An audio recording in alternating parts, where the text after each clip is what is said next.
感染的，不是没有啊。那么也有时间长了，1年的、2年的老病号，那么血瘀情况也有啊。那么燥者呢，当然以干咳少痰啊，或者没有痰，这很明显了。口也干啊，口也干。那加上冷空气刺激啊，那么或者风寒这些刺激，它也会并发一些其他的寒象啊，风寒，可能也少点白痰啊，可能少点白痰。所以这样呢，如果它在感染的话啊，气道有感染合并了，那么它就可能出现黄痰。这痰呢，它可能就粘稠的啊，痰可能是粘稠的，不好咳出来啊，不好咳出来。那么这个时候可能也有一些其他的热象，就风热这样的情况，那么常常也可能出现气逆、气急啊、气道挛急这样的情况。病久了以后可以入血，造成气滞血瘀啊。有人还研究这个病啊，这个对血液流变也有一定影响啊。所以这个呢也是我们分析的。所以我们从病机上来分析，主要是风邪啊，那么也有风寒啊、风燥啊，也有这个并发一些个热象的，那么有感染，也有可能有血瘀的。这个在临床当中，大家可以通过辨证论治呢来分析，但是主体是什么啊？我已经讲了。第6个，我们这个辩证嘛，中医辩证啊，抓主症，这个主症很明确啊，很明确，就看大家往这想不往这想啊。如果不往这想，可能是别的道上去了啊，走别的道上去了，也可能也像刚才一开始搞那误区的咽炎，也可能走气管炎上去了。那我说的要抓主症呢，就以咳嗽为中心来分析这会儿。我反复的重复这个咳嗽的表现啊，一个是干咳，一个呛咳、震咳，痉挛性的挛急性的咳嗽，痒咳，突发啊，突发，少痰啊，诱发可以啊，这些个症状学的东西都具有它风邪特点啊。那么它的脉呢，大部分悬的啊，这是它有热象的话，也可能是悬硕啊，或者浮硕，加上有外感的话，苔是波白苔比较多啊。我觉得这个主症的咳嗽，看它的坚症跟舌脉，是完全可以归成类的啊。往下，辨坚症。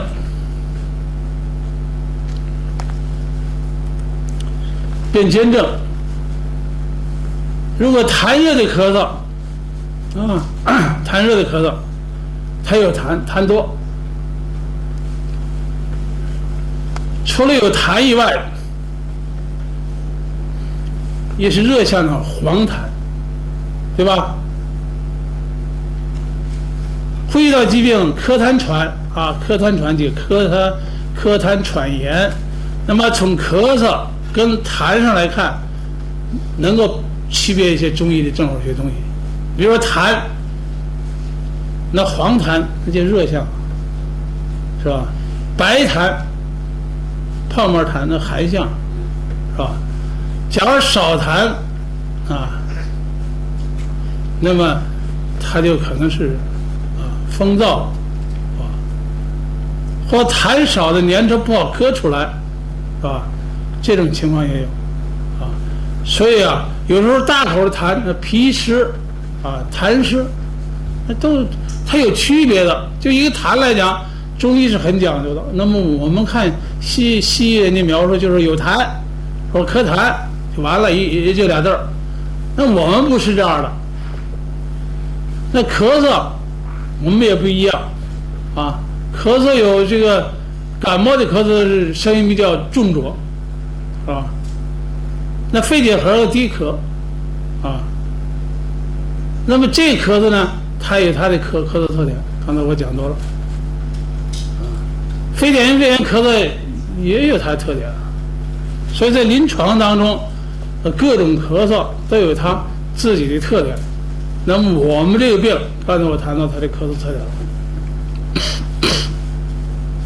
那么有痰热的话，除了黄痰以外，还有黄白相间的，啊，可能风热感冒的，啊，或者气管这个外受风热，啊，或者风寒外感以后化热了。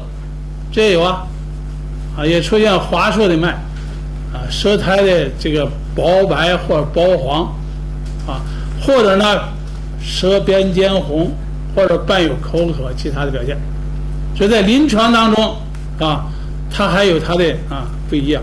像煎血瘀的那个，就时间长了，有时候有胸痛，有时候有气管觉得里边疼，还有这样的病人，有时候气急。那当然也悬的啊，舌苔呢，舌质呢是比较暗的，那么舌苔呢是白腻的，这么一情况啊，往下。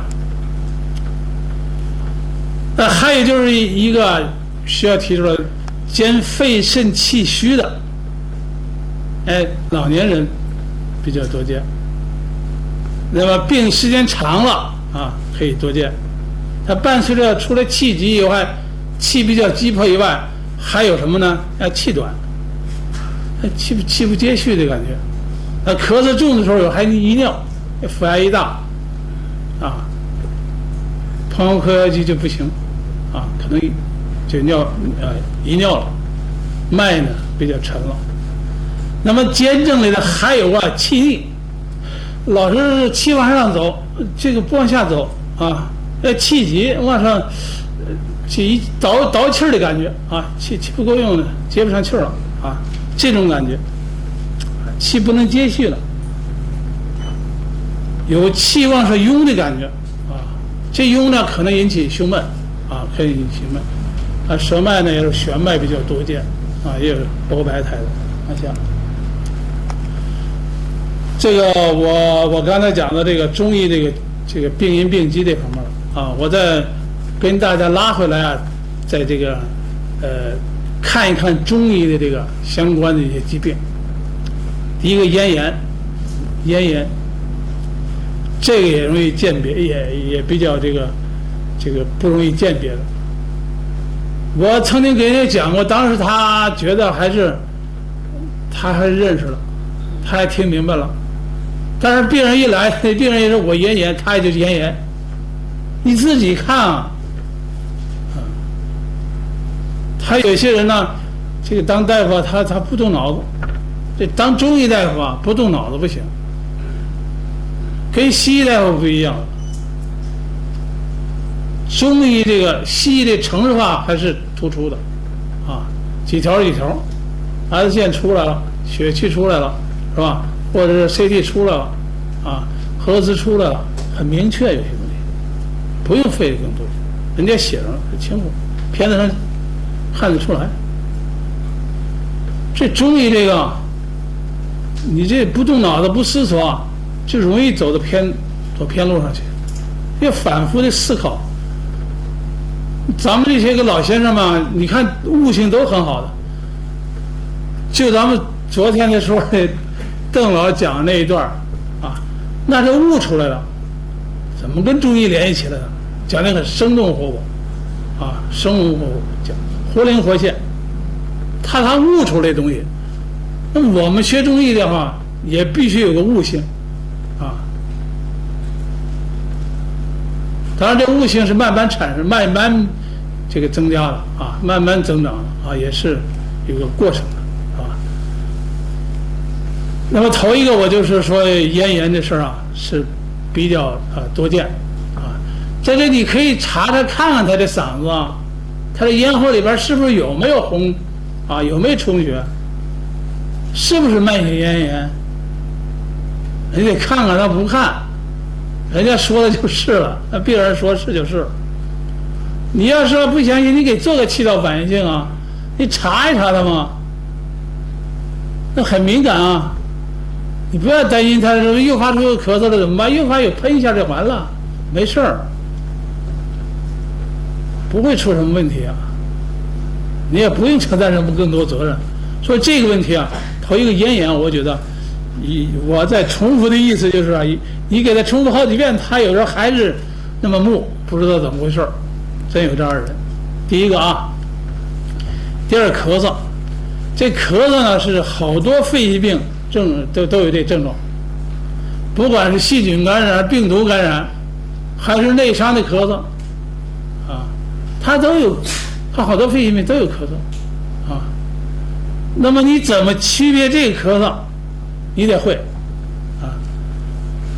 我们这大陆上那个中医局啊，国家中医药管理局啊，这个把这个咳嗽呢归到那个慢性支气管炎这里边了。那么实际上呢，这种咳嗽呢，上呼吸道感、支气管炎啊、支气管肺炎，它都可以引起，肺结核什么都可以啊。那么这个咳嗽呢，跟这个气管炎啊、感染性咳嗽啊，就是刚才我已经讲了，可以区别开，可以区别开。看您说他使用了都1个月了，你还让他使吗？还去消炎吗？没必要了吧？啊，你可以变路了，走另外一条道了嘛，是吧？反过来再看看，才能积累，啊，才能积累出东西来。你就是给人家开完就走，你也不去再回来看看是怎么个变化，有没有效果，你用对了没有？啊，我们好多大夫，年轻大夫啊，我说的是啊，包括我们大学那个到我们这儿实习的，他就光开药，他不管这病人好坏不管，你说这事儿，你是大夫，你是医生啊，你给人家治病呢，病好了没有好他不管，用的药合着不合他不去考虑，这不成啊。所以我觉得在临床当中，我们做一个立志做一个医生，那就应当好好的去把病人的这情况要反复思考。我们疑难病，我们反复考虑在头脑里头，啊，有的时候回家了还在琢磨这个病人，啊，为什么没效，为什么有效，啊，从哪个角度考虑，这得需要我们下点功夫啊，所以才能够鉴别出东西来。这个病人，我提的这个咳嗽这个，因为他主症就是咳嗽，那你就应该鉴别啊，跟气管炎、肺部感染的这个咳嗽啊。第二个。第三个，中医的肺痨，肺痨当然我们对号就对到那个肺结核上了，啊，这个大家也都承认。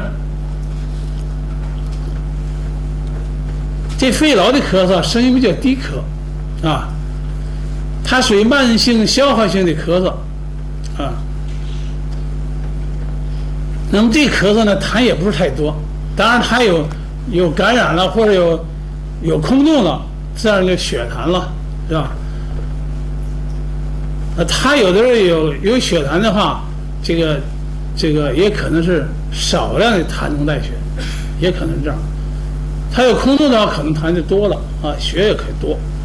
他可能伴随有全身消耗性的这个表现，比如潮热、乏力啊，没有精神、消瘦啊，这可能还会有。X线检查可以鉴别了，现在做CT 也行，做这结核菌素实验，这些都可以鉴别一些个，也能够区别，这个呢，诊断成这个肺痨的还少一些个啊，这个还，但是也有，我遇到了，所以我才写出来了。下边一个，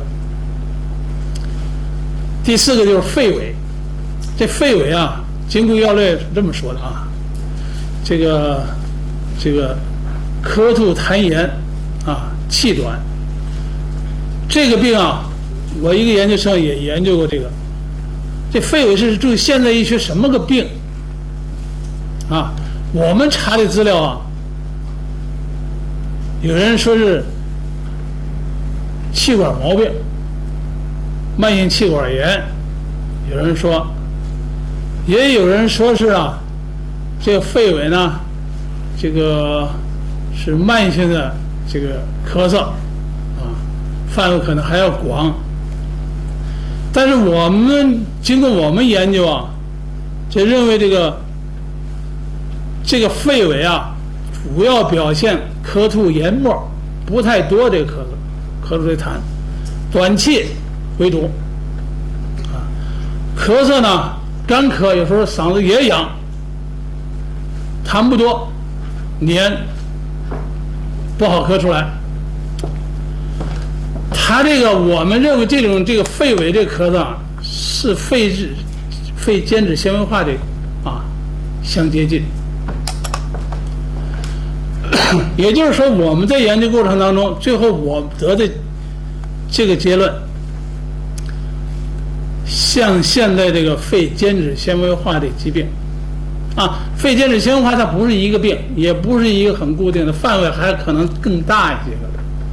西医没有什么办法，他书上写的就是一个激素能够治疗。那么现在的肺纤维化比以前来讲更多了。我们在临床当中20多年以前、30年以前呢，这个病呢见的少一些个。那么现在呢，我每次上门诊都碰2、3个，所以在临床当中这种病呢，这肺间质性疾病呢，这比较多见了，啊，比较多见了。我们认为这个肺呢，痰力减绕了，啊，肺间质这个病变也是痰力减绕了。非典型肺炎、人禽流感都是侵犯的肺间质为主。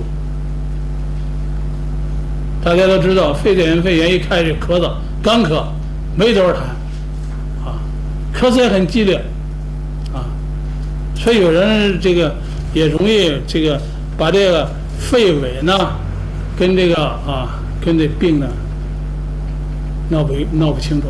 但是这个肺痿这个病啊，或者说肺纤维化这个病啊，虽然表现有咳嗽、激烈咳嗽，咳嗽有时候也挺重，那么它也是可以出现干咳啊，喉咙发痒，这痰也不多。它这个要感染的话，也会痰多，也会有黄痰，但不感染的话，它表现的也是干咳，所以跟这个有点接近。但是它从病理机制来说，它这个肺痿这病啊，它是在间质啊，间质炎症造成的这个间质纤维化这么一个过程。那么这个病呢，我们讲这个咳嗽性哮喘呢，它在气道反应性增强啊，你稍微刺激它的反应。这两个病是有实质上的区别，机理上的不同啊。临床表现也虽然有的地方相近，但是时间长一点那你会闹清楚了。比如说这个肺间质纤维化这个病，它是以低氧血症为主的啊。我们去年看那个 SARS 的时候，大家都知道以缺氧为主一开始，至于它后来怎么没变成2型，它是1型呼衰，可以说是氧饱和度93以下啊，二氧化碳分压也低，所谓1型呼衰啊，二氧化碳分压60毫米汞柱、70毫米汞柱以下啊，50毫米汞柱以下的甚至。那么在临床当中呢，它二氧化碳不储留一开始，但后来呢不一样了。我在北京去地坛医院会诊，到宣武医院去会诊，不是1型呼衰了，到后来到2型呼衰都有了，既有氧分压的啊低下，也有二氧化碳的储留，啊，痰也黄了，啊，所以这个不一样啊，应当区别开。这个呢，你做 CT 做核磁或者是这个 X 线呢，都能区别出来。那这还有个特点，它时间长有慢性缺氧到这杵状指，就像鼓槌这手指肚这个大粗起来了，像鼓槌前面似的。那么这指甲盖呢发亮了，鼓起来，像个桥形的鼓起来发亮，就像那女同志擦上那个指甲油似的了啊，这大家注意可以啊。临床当中看观察啊，细致观察，那么就可以区别出来。我们下一个，还有一个中医叫鼻球啊，过敏性鼻炎，有一部分病人存在这个问题，有合并过敏性鼻炎啊，这个特别早上有打喷嚏啊，有的可能打喷嚏，这个呢打喷嚏就是这么一个，那咳嗽不太突出，所以这个还是有区别的啊。这一节啊，先讲到这儿，大家休息多长时间？休息多长时间？有休息10分钟啊。好。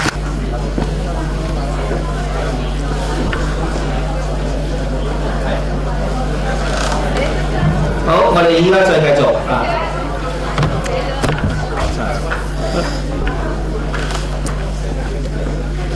下边咱们接着讲啊，这部分啊，刚才讲这部分啊很重要，这部分也重要，这也是大家感兴趣的一部分。因为这个病呢，我觉得呢，这跟西医的意思也有点相近。你首先得辨证辨清楚，认病认清楚。说中医不辨病，中医也辨病，也辨证，是吧？审因论治啊，辨证论治啊，你必须得把它弄清楚。我刚才讲的前面讲的就是这病是怎么回事，来龙去脉，怎么去认识这疾病啊？那辩证也好，分析也好，这病机、病因、病机、病势是吧？它得要落实到这个治疗上，是吧？你只有前面这一段搞得清楚，那你理法方药明白，你开的方子跟用药呢才能合理，才能有效。我刚才讲了，认识不了这个病，用其他的方法治疗，真就效果不好。你们回去可以试，我这说了不算，你们自己体会了才算，你们算数。那么下边我就讲关于治疗方面的啊，大家都知道，看那个奖励，你看那个上面这个介绍，我是62年毕业的啊，到现在是04年啊，42年嘛。要真正搞呼吸那个，虽然我在中国友好医院多年当大内科主任，因为内科我们就是2层楼，中医内科4个科，2层楼。那么我都这个管过，但是我个人呢，从7.1国发13号文件，大家都知道攻克老年慢性支气管炎，我开始搞重点的抓呼吸。但是因为工作的关系，你查房的别的也得管啊，说是也管，但是我课题学生啊，我到外边讲，重点还是以呼吸为主，所以 SARS 没跑了，去参与了。非典型肺炎那个禽流感，今天咱们卫生部两次到外边考察，到那个越南一次，到这儿一次，我都参加了，就因为我搞呼吸的，没法说啊。这个我觉得呀，这呼吸系统疾病啊，还是越来越多了，难度越来越大。我说一点感想，在这治疗之前再讲这治疗。我到这儿来看禽流感的时候，这是这个香港这儿97年死了6个。医务人员作为病毒学检查，做抗体检查，后来的有一定的感染度，但是没发病，没有发病的，在百分之几，反正有一个数是13、19万，家属也有稍微这个抗体也有高的，啊，这都没有事儿，没有影响，也没有一个，刚才我说了，得这个因为接触这个病得了这个病。越南同样是，我们到他2个医院去考察过。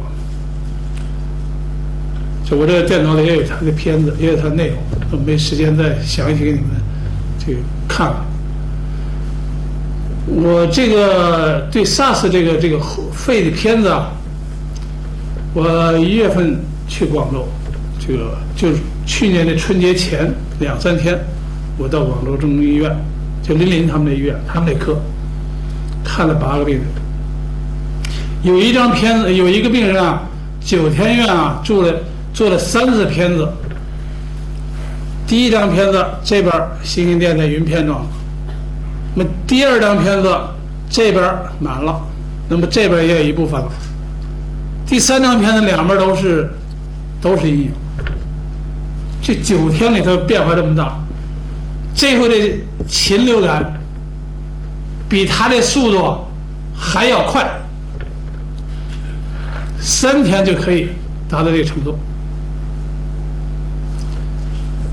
这你们要我这电脑里有，这个还传不上去。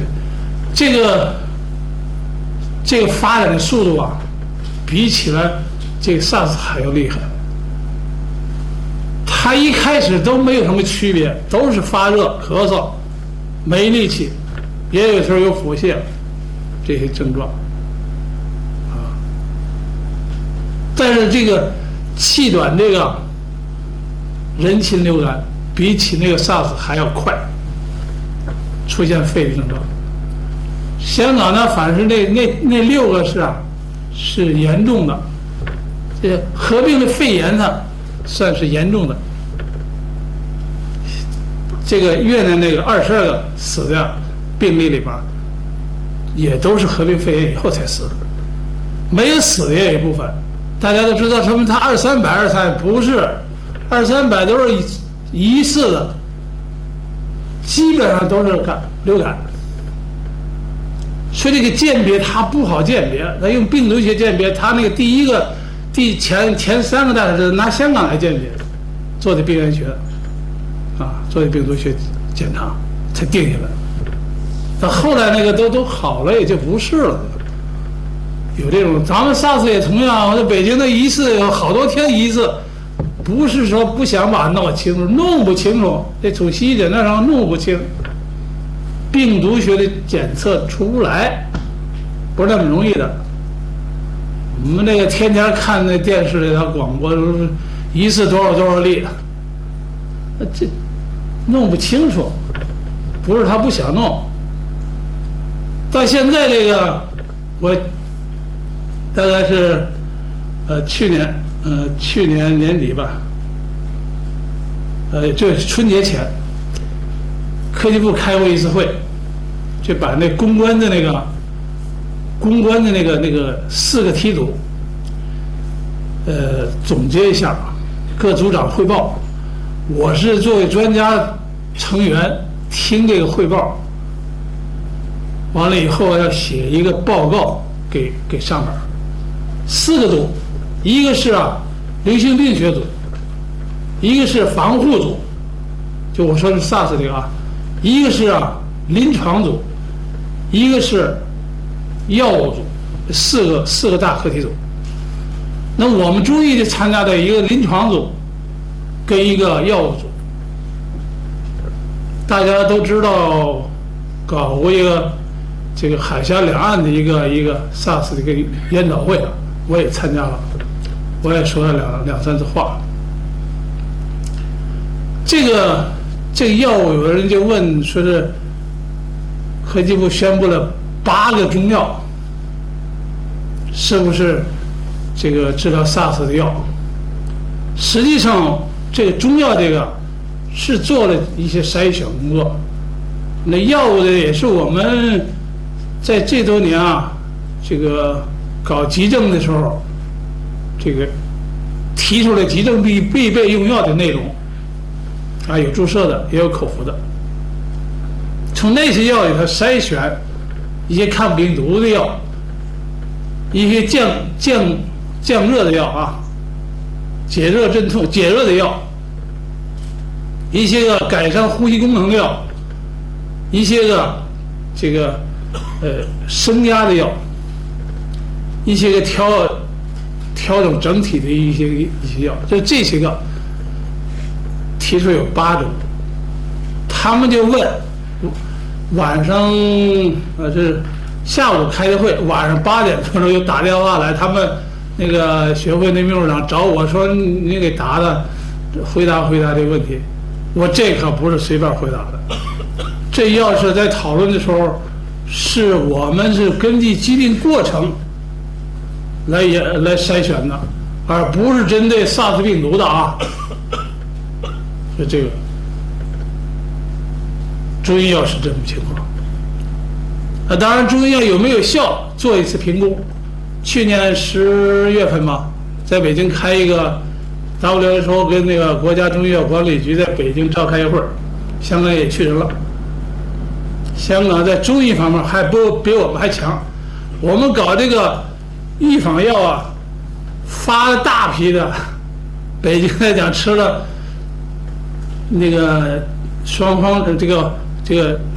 呀都没有卖的了，从20块钱一斤涨到400块钱一斤，买不着了，苍珠、火香都没有了，有人冒假都有。但是我们没有报这个预防药的这个效果，没法做，方案很难办。香港做了一个报告，他是在医务人员当中，医院里的医务人员吃的，据说还是有效的。我也参加那个会儿。那么从中医治疗方面也有一些评估啊，也有一些评估啊。联合国 WHO 他们也认为啊，中医有潜在疗效。所谓潜在疗效呢，就是安全的啊，对，还肯定是一个安全的啊。中医药治疗呢，比西医药治疗要这个节约一些个，这经费上要省一些个。中药呢，对这个激素类药呢，有一定的这个帮助，所以它也肯定了一些东西啊。但是说这个很这个特异性的，那么我们说是从科学性来讲，从这个现代科学角度来讲，它并没有这个，因为西医也没有啊。他也认为西医没有什么疗效，什么达菲啊，什么这个利巴韦林呐，都没有什么效果啊。激素有没有效也是议论纷纷呐。我们在北京的时候，好多西医专家也不太强调用那么大剂量，说咱们香港用的量不小，这样我们都知道。所以这个研究过程当中啊，这我们中医啊跟他们不是一样，他就那个你比如这病毒学这事儿，说果子狸身上带了，别的动物有没有？这禽流感好家伙，什么鸡鸭子也有，鸽子、老鸭，还有一些其他候鸟，这好多都有，都查得出来。这很不容易弄的事儿，你光果子狸都杀了也不管事的，不一定就行了。可他这思路人家就是这么来考虑。香港想当年的时候，把鸡全给杀了吧，卖鸡的也不能卖了，没有了，没鸡了，没吃的了，是不是？现在这2天我听说，这香港也都大陆49个疫点都解除了，没有发生人流感。但是我们折腾过呛，这个我们搞这个呼吸的人是没闲的，这个事儿。而现在他已经宣布这个疫区已经解除了，这个大陆香港没有发生这回事。前2天昨天把报纸上死了14个老鸭、乌鸦，那是什么吃耗子药似的，那不是。所以这个大家也不用那么考虑那么多。我是觉得这个我们中医啊，对这些急性病啊也应该参加。这回啊，这个这个 SARS 以后啊，对中医是声望提升了。大家不知道有感觉没有？我们是这么认为的。5月8号，吴仪同志在国务院召集我们开会，我也去参加了。确确实实人家很中肯的，希望中医要能发挥点作用。但是实际上就是他那会以后，我们才发挥作用。以前的时候啊，都是零星的，人家西医有方案，中医没有方案。我们这方案4月份孙作伦昨天来的吧，孙司长，他主持我们1个多月这方案实行不了，确实有这问题。现在不是了，现在卫生部不是派考察团还要一个中医吗？我也参加了嘛。他这个在提升，说我想我们这儿的地位啊也提升。我来这个卫生署来考察的时候，我问他们那个高总监哈，昨天高，他们都说是我们中医啊，通过 SARS 我们看到中医还是发挥了作用，还是很有价值的。这个如果再发生了如果再发生人禽流感的话，我们一定要会这样做的。现在有几位香港，有几位那个广州中医药大学的医生在这儿他们可以到广华医院，是广华医院吗？去我们到那儿去参观了一下，他们做一些这个紧急的这医院都有，人家要做这工作所以我觉得这中医药的治疗，大家要充满信心，要向老医生这个老大夫们学习，他能够把中医药很这个积极的、很主动的参与到一般病的治疗、疑难病的治疗、急症的治疗这一点大家应该有这方面信心。我在那个99年底跟2000年初的时候，我在香港待了几个月。我在清华大学讲过一次的中医药治疗急症的问题。人家都好记者问你这中医药能治急症吗？你看这 SARS 是不是急症？还不是用了吗？应当增加我们这信心我说这病虽然不是个大病但是也是得了以后严重的也很痛苦的。那么我觉得这中医药效果就好。他西药那个激素他不愿意用的，那病人咳嗽用什么激素的，他知道有副作用所以这个我从中医角度来谈一下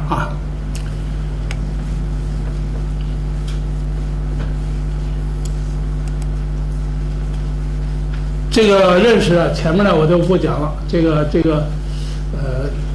病这个因为这是从临床当中来的，我并不是说是我从书上来的，而从临床当中认为这个病也是一个很应当跟大家讲的一个病是这么个意思。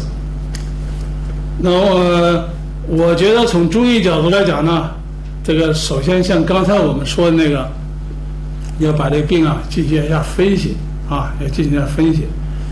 这个抗菌素使用情况，了解疾病治疗过程，望闻问切嘛，是吧？不光是就问问症状就行了，还要了解这个疾病治疗过程用过什么药。你比如说这个病人需要问他用过抗菌素没有，用多长时间，用的什么抗菌素你要能了解他用过没有激素或者这个气雾剂这一类插碱这一类东西，要问人家用什么止咳药了，用什么祛痰药了是用的木舒坦呢，还是用的什么这个甘草片都要了解清楚那么从用药上这样，那疾病发展过程是从感冒来的，还是从肺炎来的，还是从这个大气污染来的，您倒清楚还是有没有这个过敏反应，这个人有没有过敏体质，家族如何都要了解，那你才能够治你这个病人到你那儿来这个病人的病不然的话你怎么下手我倒反对那个一个专家一上午看40个病人，我是看不了现在，我就看15个病人到20个病人一上午。而我们那儿的病人也都是全国各地来的，还有国外去的，人家这么远来，专程有的台湾专程去找看病的，你给人看了半分钟就让人走了，你合适吗？你能把人家病情了解来吗？了解不了。人家是全国好多地方走过了，到你这中日友好医院来了，请你这专家，电视上也没少露面。SARS 的时候，SARS 我还在这个凤凰卫视大讲堂，礼拜6那个节目，还讲过1钟头，中医温病学的历史、成就和非典型肺炎。那个阮自山还找我采访一次所以经常这种责任心啊，我觉得使我们应当对人家病人要认真的了解病情，完了分析病情，拿出一个治疗意见。我想应该是这样，而不应当草率的，是吧？就为了能够多收几个费，多给开点药，这个我想不应当是这样。往下，这刚才我讲的就是这个对这个病这个初步的认识第二个就是以风为本的认识，我再进一步从治疗学这个角度把它分析一下。这咳嗽性哮喘，我刚才反复讲它的特点就有风的特点，突发、善行说变嘛，震咳、呛咳，很急迫，都具有风的特点。挛急挛急，它的表现咽痒气道的痒，你看这是不是都跟风邪这个特性是不是相关？咱们可以看看中医学基础里边谈的那么受风受冷以后就加重，很快，没有他这么快立竿见影。你不信那个这样的病人进了空调屋，马上他就咳嗽；你要进到这个碰见油气，马上他就咳嗽，这是很快的。这些都具有风善行说变的特色是吧？所谓风清阳，风盛则挛急，是吧？风为百病之长，风邪为患者可致瘙痒。我就找了这些根据提供给大家是不是具有风的特点？咱们学过中医的，大家都是大夫了，是吧？所以这个根据我认为是可以站得住脚的。往下，所以我认为它是以风邪为主风邪犯肺肺气失宣，气道挛急了。那么我认为呢，是以风为主，就要针对这个风邪造成的气道失衡造成的肺气失宣，造成气道的挛急急迫，那么确定了它类似哮喘的一些表现的在治疗上当中也是这样做的。过敏因素也是风邪的一个内容，打喷嚏鼻子痒、鼻塞气道痒都是风动气逆的症状，所以认为它与风邪相关所以就采用疏风宣肺，缓解这个缓急解痉痉挛、止咳利咽的方法。我这是主要的治法那么这种风象呢，它可能是外风，也可能有内风的内容，造成这个气道的挛急。它不一定是直接的受邪，也可以是受外感以后二次造成气道的挛急，气道的炎症，所谓慢性这个所谓哮喘的这个机理跟这是一致的啊。那么哮喘也同样是这样，它也是慢性炎症造成的气道高反应，是不是一个？我注意这个理论根据跟西医的没有什么区别啊，可以说是协调一致的。那么这种现象呢，那就要解痉啊，是吧？使挛急啊，这个得到平缓啊，缓急啊，这么来用。下边疏风散风啊，疏风完了宣肺，达到止咳啊，止咳的目的，达到利咽的目的。疏风也可以止痒啊，那么疏风止痒的药呢，也有散风脱敏的意思啊。我刚才一再讲，它有过敏因素了吧，过敏体质了哈，过敏家族史了，所以采用了解痉啊、缓急啊这么一些药，同时还加一些润肺止咳的啊，润肺止咳的。我想这个我们这个把这大法呀讲出来，大家知道。我下边再介绍一下我们那学生做过这个课题，并且在中医杂志上发表过。往下，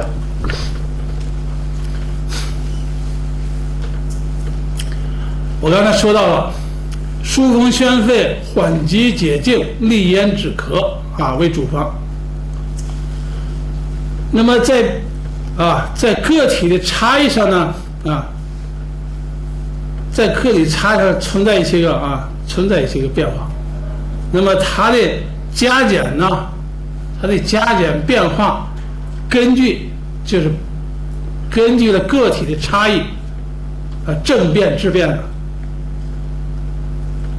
如果有风邪犯肺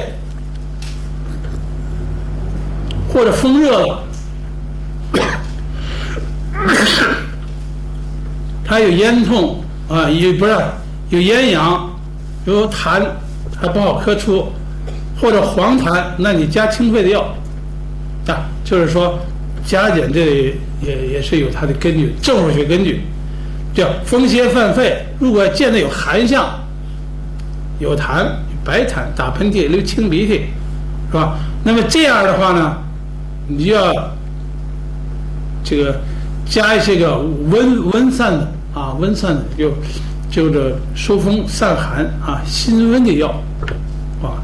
这是我们从历法这个加减变化上的思考，它中医这个基本理论的体现啊，可以体现出来。往下，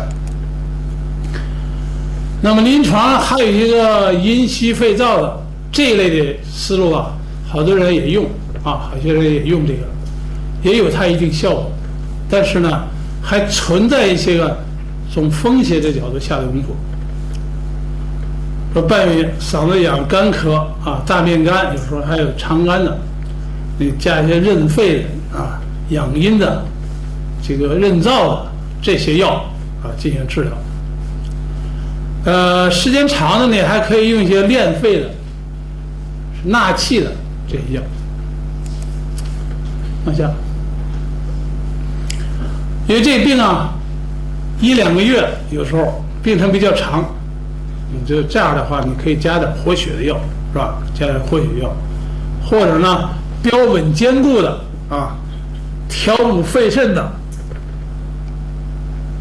就是扶正固本的。所以这从整个来看，它几个阶段都应该要考虑的。往下，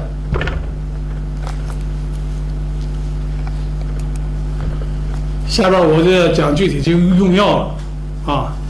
这个我去到哪儿讲课，他们都愿意听这部分。所谓干货，他们其他的不愿意听，愿意听这个干货。那么这个呢，这用药经验呢，我也是举例来谈啊。我刚才谈到了理法、大法、政变治变，就理法方药的问题啊，这个我都谈了一下。那么主方我是有一个主方，麻黄治麻黄，我愿意用治麻黄。生麻黄呢发汗作用更强一点，治麻黄相对柔和一些。那我麻黄我用比你们可能要多一点，但是这比北方来讲还算少一点，6克到8克，5克到8克的药。你们用的少，你们还可以就5克就差不多。蝉蜕也是我常用的一个药，这疏风的，也能止咳痢咽，但是所以能止咳痢咽就是疏风止咳痢咽。麻黄也是，苏叶也是疏风的，射干、牛蒡子、枇杷叶、紫苑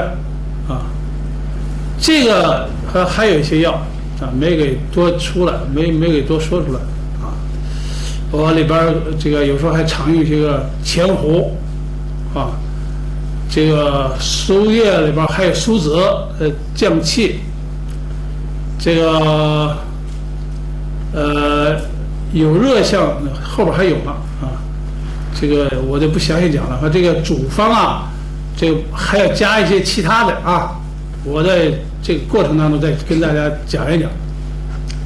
头一个要疏风药，我把这几组药跟大家说一下大家可以随着自己的习惯去选择。第一个就疏风疏风散风的药，这是个重点。我记它立为风咳，认为是风邪犯肺，那你必定要疏风的药来加的，来这治疗它，是吧？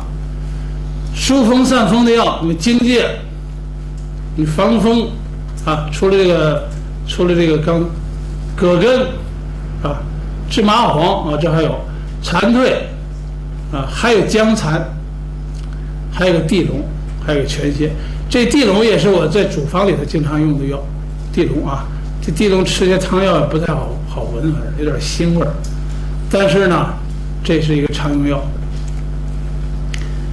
第二个呢，疏风散寒的，因为表现寒象的也有这样的病人，流清鼻涕、打喷嚏热象不明显，咳嗽有时候可能有点白痰那么这样的话，你可以用麻黄、桂枝苏叶、白芷，有时候也用点细辛。但细辛这药有点毒但是细辛不过钱，在这个古书里是记载的我看有你们这广东这个你们这儿这个还有南方有的用的还不太少。那会儿我给他们审一本书有写好4、5钱的。我的这主张就是3000以下，细辛不过钱3克细辛不过钱3克这个样子。还有宣肺止咳的药，前胡、紫苑还有杏仁，杏仁也在这个主方里边。还有栀八叶栀八叶这药你们都知道，你们广东有一个这个药厂出那个枇杷露、枇杷止咳露、川贝枇杷露、蛇胆川贝止咳露这个都是你们南方提的药。这枇杷叶是很柔和的一个，又是润肺也止咳，枇杷也止咳有的咳嗽的病人他自己买枇杷吃，他说这个能止咳。我是从病人那儿学的，病人跟我说这枇杷叶咱们是常用。还有款冬花这几组药大家这个在使用的时候掌握就行。往下，这个还有解痉缓急的药，因为我认为它是挛急了，气道挛急你得用缓急的药了。地龙、加疏风可以，也能缓急，治疗痉挛，是吧？也有人用它治疗中风的，啊，抽搐的，是吧？全蝎也是祛风的、散风的，啊，收风的，是吧？那么这个也能解痉，痉挛呢也可以治疗。五味子，五味子这药小青龙汤里边也有五味子，是吧？这个人这个药呢，有人认为这个好像痰多了不一定用，不一定。小青龙汤症可能就有痰多的，那不也用吗？还有麻黄在那儿呢，是吧？有宣的，这没有关系啊。生脉散有生脉饮里头有这个五味子啊，它有收敛的作用啊，练气练肺啊，缓急。为什么不可以用？我觉得可以用。还有白芍啊，白芍，大家都知道这个白芍也有酸练的作用啊，芍药甘草汤是吧？一些个疼痛啊，它也能够缓急止痛。苏泽降气啊，我刚才说这个处方也常用。